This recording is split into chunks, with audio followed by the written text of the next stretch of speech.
Je vais dire des noms. Iyad Agali, Oui, Amadou Koufa. oui. Pourquoi ils ne sont pas là, à ce dialogue? Mais je ne sais pas. On va chercher leur porte-parole. Peut-être vous les lui connaissez poserez pas? la question. Je ne le connais pas. Vous ne le connaissez pas du Je tout. ne le connais pas. Vous ne les Je vois avez ses jamais rencontrés. communiqués sur Al-Zallaka, je vois ses communiqués à gauche, à droite, mais je ne les Parce que connais pas personnellement. vous les avez jamais rencontrés. Iyad, Oui, bien sûr, je l'ai rencontré il y a très longtemps. mais vous les connaissez dans ce cas. Je le connais très Et bien. Amadou Koufa. Amadou, je ne le connais pas. Donc est-ce que ils ont une implication dans cette situation? Dans ce processus? Oui. Mais bien sûr, parce qu'aujourd'hui, si malgré l'accord de paix, malgré le processus de paix qui est en cours, tous les pays du G5 Sahel ne trouvent pas leur stabilité, c'est à cause de ces deux hommes. Monsieur Mohamed, pourquoi on a peur de vous? De qui? Pourquoi on a peur de vous? Je ne savais pas qu'on avait peur de vous. Oui, on a peur de vous. Et à l'extrême, on vous qualifie de bandits armés. Vous prenez en otage la République et tout le temps. Je n'accepte pas cette appellation. C'est dit. Je n'accepte pas cette appellation. Pourquoi vous ne l'accepterez pas? Je ne l'accepte pas. C'est ce qu'on dit, monsieur. Venant fistule d'un journaliste, je ne l'accepte pas cette appellation. Pourquoi? On n'est pas des bandits, Oui. On est des mouvements politico-militaires avec des revendications claires. Mais tout le monde, on vous le dit dans les journaux, c'est écrit.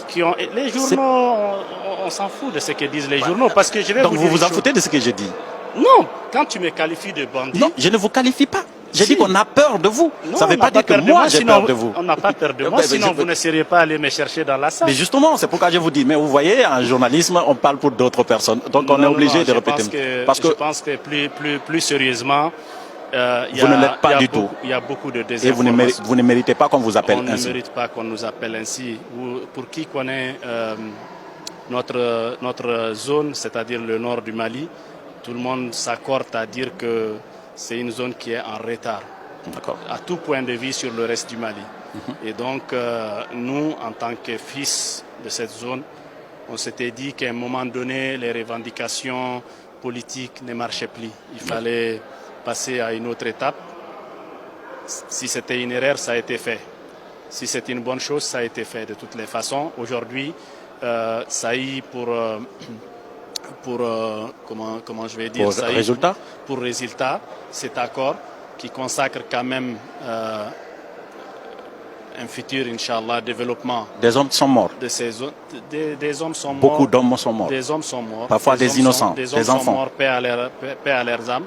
C'est pas ce qu'on a voulu. Mais ce qu'on a voulu, mais vous saviez que ça allait arriver. C'était surtout attirer l'attention. Des hommes sont morts. J'ai des frères moi-même personnellement qui sont morts. Oui, bien sûr, c'est une guerre. Qui sont morts, c'est une guerre. Est-ce que vous le regrettez? On regrette. On ne peut pas dire qu'on ne regrette pas une mort d'homme. Je ne peux pas dire personnellement que je ne regrette pas. Les actions que vous avez engagées? Non, les actions que nous avons engagées, oui. En tout cas pour ce qui est de nos revendications, nous les assumons pleinement. Oui. Mais ce qui est arrivé de mal dedans, on le regrette. Parce qu'on aurait voulu que ces actions aboutissent sans vraiment qu'il y ait effusion de sang.